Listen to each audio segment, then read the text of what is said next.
So I'm locked in the garage today. I shouldn't be in the garage today. I should be out riding this little beauty here, which I'm going to show you in a minute. But I'm locked in the garage because it rained last night, or pissed it down if you're from the UK. It woke me up quite a few times. I knew that I'm not going to be going to the track. So the track I was going to go to is closed, and I've got engine to strip on the Wob Searle bike, and I've got this bike to strip, the KX250, and I've got an engine over there. I'm just guiding myself. Engine over there out of this one. I'm trying to use the camera, sorry. Our engine out of this one to disassemble and rebuild. So I'm going to give you a little walk round of what I've been up to and show you the bikes again, and then crack on with some work. Okay, I've had a little bit of a clear up in here. I've taken all the old memorabilia down, boxed it away. I want to flood this garage with Kawasaki stuff. So if anyone's got any Kawasaki signs, need to get the Kawasaki sign down as well. So if anyone's got any Kawasaki memorabilia, I want it in here. All right. My good friend Phil Janfield from Paint Nations donated this to me. I love it. I'm going to get some lights in there, perhaps put it more on display in the middle there, something like that. I love Kawasaki's. I do love other motocross bikes as well. I'm not just tied to Kawasaki, but I just love Kawasaki's. I love the green. It is mean and it's on the scene. Anyway, right, so I've decided to call it the Tommy Searle .1 bike. I'm calling it Bonnie Blue because this bike has had a lot of hammer. 24 hours it's done now, 20 hours, and the engine is worn. It's worn nicely. We're going to go into that in a minute. I'm going to rebuilding the engine on that bike. I'm going to also get the frame repowder coated because some of it's chipped off way. I've decided I want it looking brand new looking. Okay, so I've taken some parts from it, just only taking the seat and the exhaust at the moment. So taking some parts from that bike just to make this one look nice and pretty for when I ride it. I've done a little bit of work on this as well. I've put a new master cylinder on there. Got some nice new EMIG grips. Feels good. That throttle feels light. Put my bars back on because I was going to sell this bike. I was going to sell it as it was, but you know this bike really is in astounding condition. It's an import from California. I did not hate the bike when I got it. I was doing work on it, and I got a bond with this bike. I did enjoy it. It's one that I always wanted. The engine's not worn on it, so I could do with some more piston rings, I suppose. Maybe, I don't know, but you know, I'll do it next. So I know I'm rabbiting on. My plan is to ride this as it is until I get the engine rebuilt on that one and the frame powder coat. I'll rebuild that back up, put these parts back, and then this one is going to be stripped and it will get fully reworked. I'm going to do it all again. That'll be next year probably. I might get some more clamps made for it and some new forks. It definitely having wheels, another pipe on there. Engine's going to be painted up. I'm going to change a lot of stuff on this just to, you know, make it look better and perhaps give it a little bit more of a modern feel. Because the problem is, lots of these old bikes, there's things you just can't. It becomes difficult trying to find parts for them. So if you can put more modern suspension on there or wheels or something like that, change a few things, which everyone's doing now, by the way. If you can do that, then you're not searching for old bearings and stuff like that. So it's some parts get discontinued. I want to start putting some modern stuff on it. So also, it's hard to get.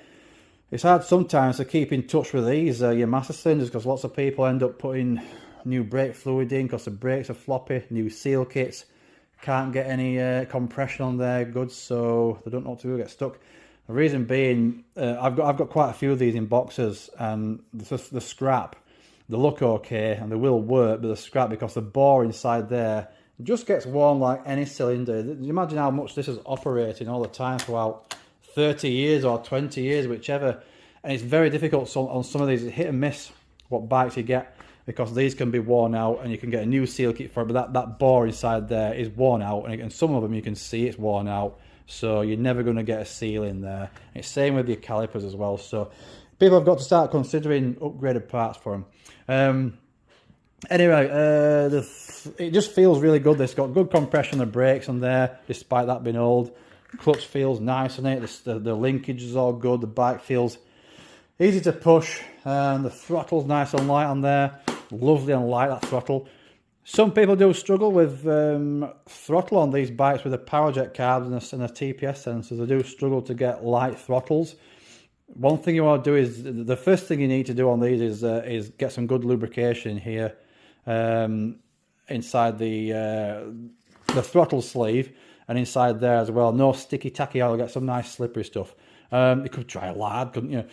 So other thing is your throttle cable, get your original throttle cable as well, because these don't pull out, and you want to make sure that has got some nice tension so it doesn't bend. One big one for your nice light throttle is that. Do not cut these off. Look at that, how it keeps that throttle nice in position. Make sure you got those tabs on there. Don't cut them off. Otherwise this can bend down and move around and knock your throttle up. Cause more cable wear as well. So I've routed my throttle cable. I've routed my throttle cable, I'm going on about it. I've routed it just over here. There's a bend in it there, you can't avoid bends. Just over there, it runs along the frame, goes straight to the carburetor. This is what causes some of the throttles to be a bit heavy, is this, the TPS sensor and spring in there. So if I were to put the other carb on it, an older carb like the PWK, can't remember what the bloody name of the carb is anyway now, Air Striker carb, is it something like that? The one without the TPS or the fuel stop solenoid, a basic carburetor, the throttle will be feather light, because all you're doing, only thing that's going to return that is a spring on the slider. So these do add some resistance because the tension of the springs, it's going to do that, all right. So make sure it's nice and lubed. So this bike just feels really good. I fired it up yesterday. It's not been run since the beginning of the year, because I got that. This hasn't been run, and it's had the carb off it, everything's been stripped. One kick and it fired up. One kick it spluttered, the next kick it fired up and idled straight away. Sounded lovely. I'm gutted because it was so crisp and sharp. I wanted to get out of it. I put a new shock spring on there. That shock spring is off a 1992 RM250. Believe it or not, that shock spring. Got it powder coated, I'll stuck it back on there. Because the shock spring off this one, I put it on this bike. I love it, and that's my main bike, so I'll keep it as that. Right, so anyway, where am I? Right, let's have a look at this here. So we've got frame to powder coat. I've taken the hour meter off there. It looks like some hole drills. Someone's possibly had a power meter drill onto there in the past. I'll weld those up. That's what I'm going to do. The subframe is going to come off. These will come back in time. You can't avoid it really unless you put something down on there. I'm going to weld all these up and smoothing it off. Get rid of these little marks in there. I'm just a little bit like that. Okay, I know it's a race bike, and that's what it's not a beauty contest. So there's damage in here from when that sprocket came off when I was last out on it. Yeah, the front sprocket came off the bike and got lodged in there. It's actually damaged the swing arm as well. Oh dear. These expensive machines. So it's damaged the swing arm there, but I will repair that. That's no problem. I've done far worse than that, believe me. It will repair. I'll weld that up and you won't be able to tell.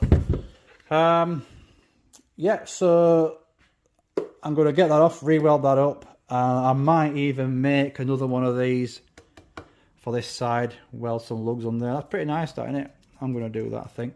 So I might put another one on here. Make another aluminium casing guard there. Engine then, let's look at the engine over here. I had to work and I've got the flywheel off now and stays out.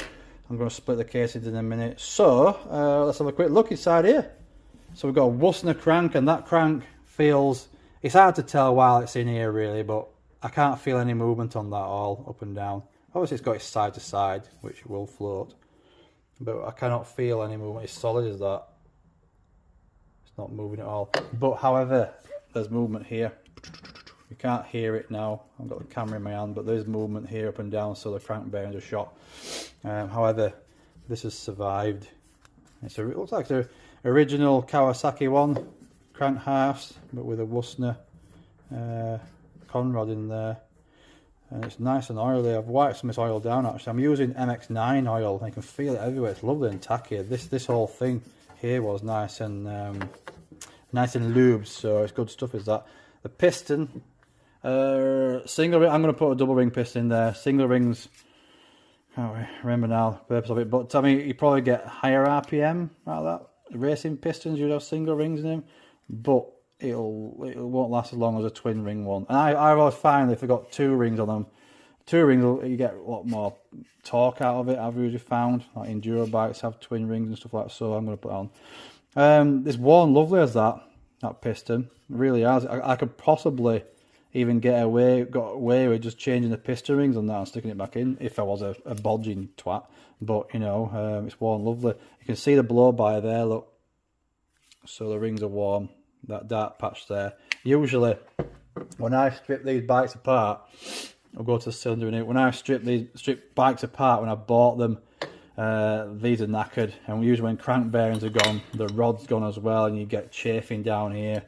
Or you got your 4-corner sieges. There's all sorts of stuff I've found. I've got a box of pistons up there, which I might get out and show you one day. It's a Vertex piston anyway. This one's standard, A-type, 66.35. I've already bought my piston, and the cylinder jug is over here. Cylinder is here, and you probably won't see the bore there, but look at that, it's in perfect condition. Is that just wants a quick hone, and that'll be back in service. Well, that happy with it. There's no lips on it, you can still see the owning marks, but I'm just going to hone that out and bang it back together. This is disgusting. Look at all that crap on there. I mean, it doesn't mean the bike's been running terribly bad. I mean, power valves do become like that, to be honest with you, but it's good to keep it all cleaned out and as part of your servicing. It will go like that in 20 hours exactly would do that, to be fair. Everyone I pull apart, I've seen worse where I've had to chisel these out sometimes, you know, they're stuck in there, but that looks a bit dirty. My hands are full of oil. Let's have a look at this KX250 because we're going to be stripping this today as well. Right then, so I've put a purple front mudguard on there because the green mudguard that was on it, we're going to get new plastics for it anyway. The green mudguard that was on it, I've chopped it down because I've made a little scooter bike for my little boy, and he loves it. It looks quite cool, and it went to Farley Castle, pushed him around in that, and he loves getting his little track. So my wife donated, or had no choice, she donated the front mudguard from hers. So what I've done, I've found this in my attic. Rare piece, them purple ones, you know, rare. I'm really not sure why UFO or Akabis, I pronounce it, don't make purple KX mudguards and stuff from plastics anymore. It's very hard to get hold of them. For the 96 KX series, weren't it? 96. The purple ones, I think just looks beautiful. Purple or blue on Kawasaki's, as well as green. I think they look beautiful, and I do want a 96 250 or 125 with purple plastics on there. And I think there's a mudguard on eBay at the moment. I have got some purple plastics up there, by the way, rad panels like that, and I've got a few fork leg guards knocking around somewhere, but they need polishing up because they're a little bit worn. But they are rare pieces of these. This is quite shot as this mudguard. It will sand that and polish up, believe me, it will do. But it's got a bloody hole in it. I won't be able to get rid of that. If you're new to old dirt bikes, people used to put an aluminium brace on there. I don't see many people doing that anymore, actually. So this KX125, I've featured this on the channel before. It's pretty beat up, but I've had worse than this. And my wife's going to be riding it. She almost went to buy a a new gas 125 the other weekend, but she says no, she's going to stick with a Kawasaki.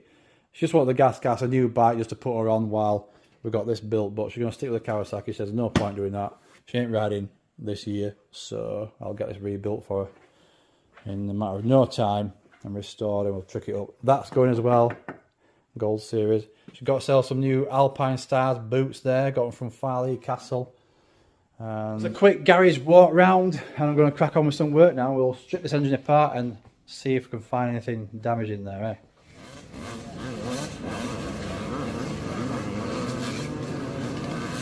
I'll just show you on here. When the sprocket came off when I was riding it, I noticed this here. That tooth missing off there, I can see that. I'm going to weld that up and file it back so it's where it should be, but in the meantime I might look for another shaft actually, because I don't know, this feels like it's a little bit worn. And the gear selector shaft, putting another gear selector on there, it just seems to slot on quite easy, whereas my other one, you got to tap it with a hammer. So that could be a little bit worn as well. They're all rough bikes, they're old bikes, so that broke off for holding the hoses on, so I'm going to re-weld that. But yeah, I don't know what happened there. Maybe I think something must have hit that. There was a lot of rules because we were behind another guy. I was riding pretty fast, but maybe I took a chip out of that look and broke it off, and that's possibly why the sprocket came off. I'm not so sure if that's the case, but anyway, we'll get that dealt with. So let's start stripping. Oh, I purchased this Boyson factory cover. I'm going to get one for the other side as well, but you know what? The paint just rubs straight off it so easily. I thought it would be better than that actually, so I don't know. I was thinking of making a little guard that goes round here out of aluminium so it keeps it from scratching, makes it look nice and that, so I might do that, make a little guard that bolts on there. We'll see. But yeah, it's a bit dirty that, isn't it? Right, okay, let's get this stripped apart, shall we? My rusty screwdriver.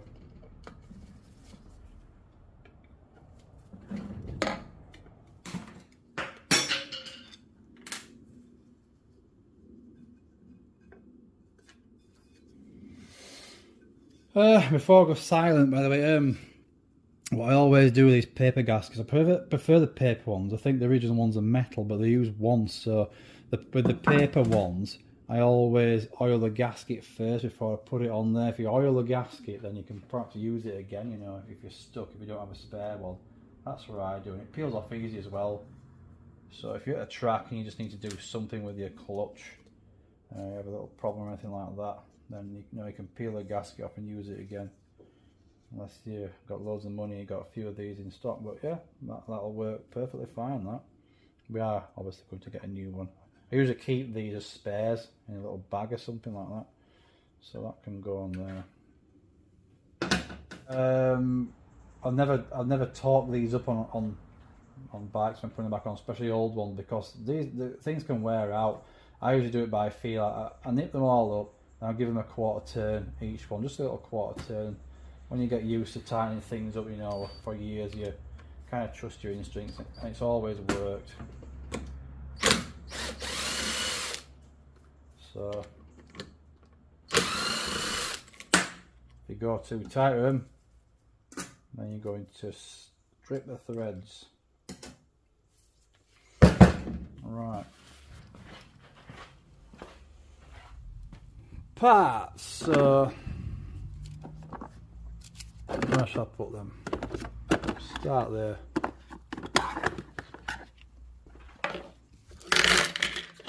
That can be for clutch stuff.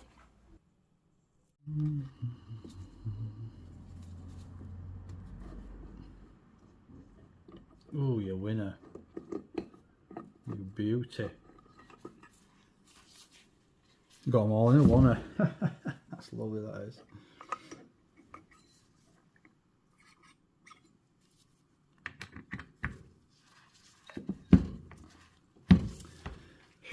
I could put my Boyson cover on my other bike actually, couldn't I? Might do that, you know.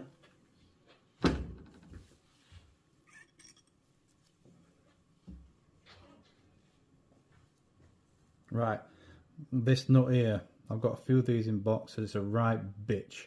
I've not got my impact gun, don't know where the battery charger has gone for it, so I'm going to have to hold this. The basket, they do have movement in baskets, like, but that also feels that there's a lot more movement in there than there should. Quite loose is that. So the thrust bearing behind here is probably worn out as well. There will be some movement behind there, but it just feels like it's excessive. Okie dokie. So my clutch holding tool, which I made years ago for this actually, it's not touching any of the basket or the casing or all like that. It's just gripped, and it's not gripped so tight, it's just locked off. I've always used it like this. These used to be some welding clamps, so I ended up heating it up and bending these down and grinding them tight, so it can become a clutch holding tool. It's worked on many bikes as that. Even on the Ducati clutch, I took it off with first of all, and I've done all sorts of bikes with this. So it's not touching a basket. I may make these a little bit longer, actually put some weld on there. That's what I did before with the TIG welder, so it makes these longer. But anyway, it's not touching the casing, it's not touching the hub.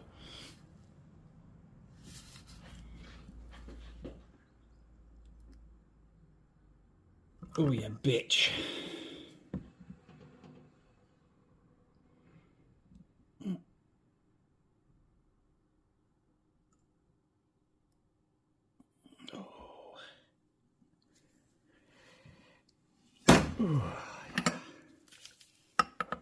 Sound like I'm having a poo, don't I?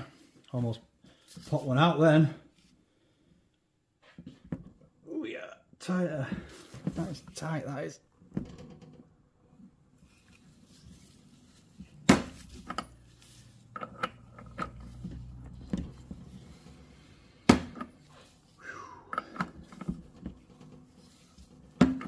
And we're coming off now. I'm a very powerful man, by the way. This means nothing to me. And there we have it. I've actually got a few of these in the box over there. I've never used these again. I don't know if you can actually, but I've always put a new one on. Anyway, right, let's get this off.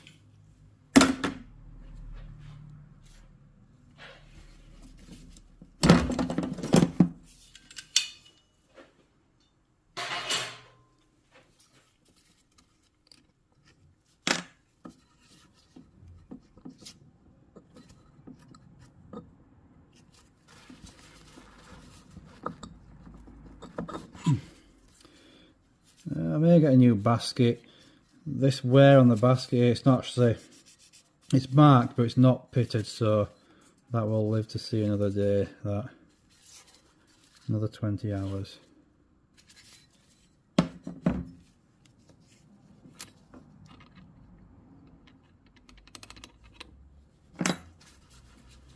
So the bearing I'm talking about is, should be two bearings behind you. Oh! First of all, check this is tight. You can see that movement slide, but it's got the cush drivers in there, so that's fine. That, nothing wrong with this. Beautiful. Wiseco. Some expensive bits in this, isn't there? Right, so this is the bearing I'm talking about. And no doubt there will be new ones, but they do wear out, these, and they're going to be renewed. So I'm going to measure the shaft as well, my calipers, and measure this here, because, you know, depending on how the bike's been treated over the years, you can have these wear out as well. So you can, like I said, you can put new bearings in, but they're never going to be snug. So yeah, I'll get a couple of sets of these from Kawasaki. One thing about Kawasaki is why they rattle is this. I love Kawasaki's, but this, look at that, can you see that on the camera? This idle gear here, with loads of movement in there.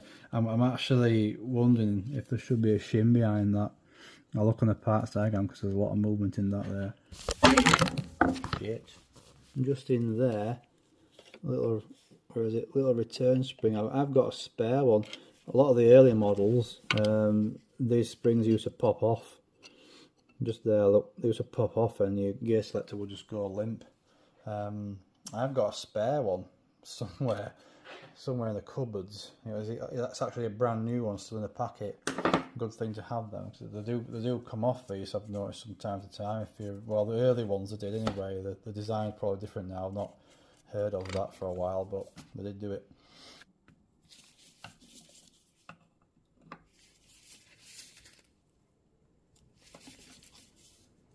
It's so calming and patient, isn't it?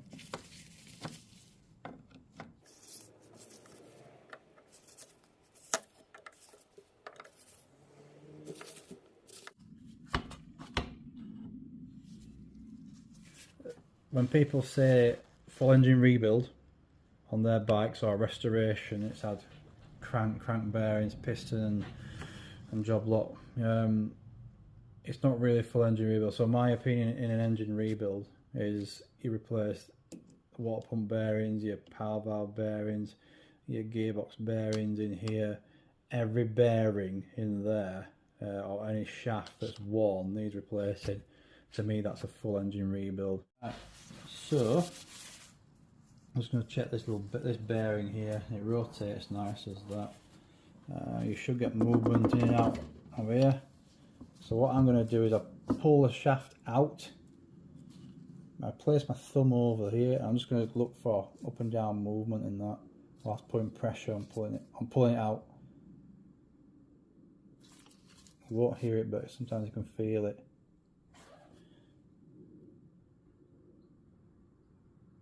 That feels good, does that? Come on, damn you. There we go. So those jaws in there, look. Old bikes in the past I've had where the kickstart slips, it won't fire the bike up because those jaws are worn out in there. And that is a replacement part, or weld them up, but it is hardened steel, so if you do weld it up, you need to harden that steel after heat treat it. But I've done that in the past anyway. It's not good to actually throw away some of these parts. It's good to keep them and weld them up and make them new again. I like to refurbish parts. I do apologise, but I need to be at a certain angle to get these snap rings off. So I'll place that down there.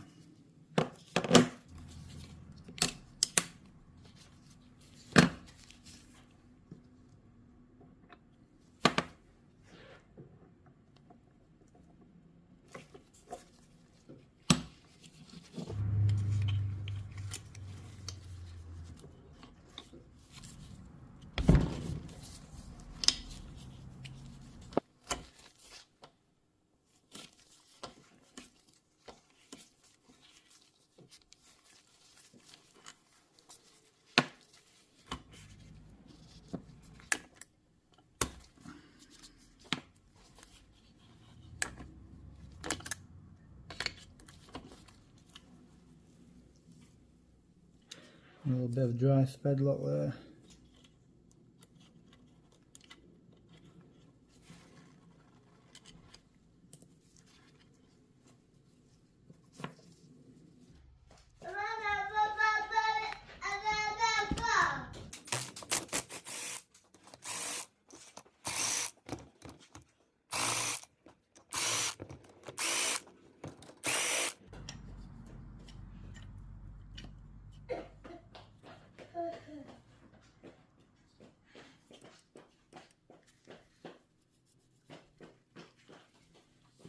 Oh, we've got a little visitor. What are you working on then? Are you working on Daddy's other bike, or is that Mittel's bike? Little Michael's bike?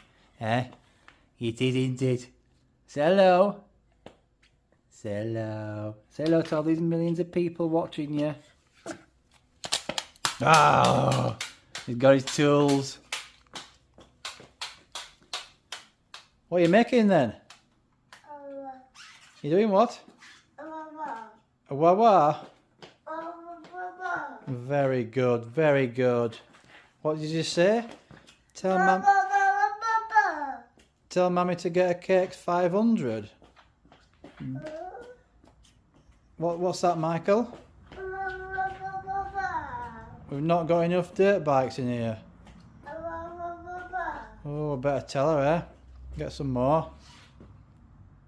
Right, I do apologise, but while Mammy's gone to get some vital beer supplies, we've got a little helper in here. Okay, so it might make a little bit of noise, but I'm just about to split my casings. I've go silent, put a bit of music on, because my little baby boy is shouting at us. Have you got your melon? You got your tools? Are you all set? Yeah? Are you all set? Good lad. Right. So, tighten this down. Give it a little tap with a hammer or a wooden mallet. Shock it loose a bit. Two-handed job. No, I'll have it built in no time.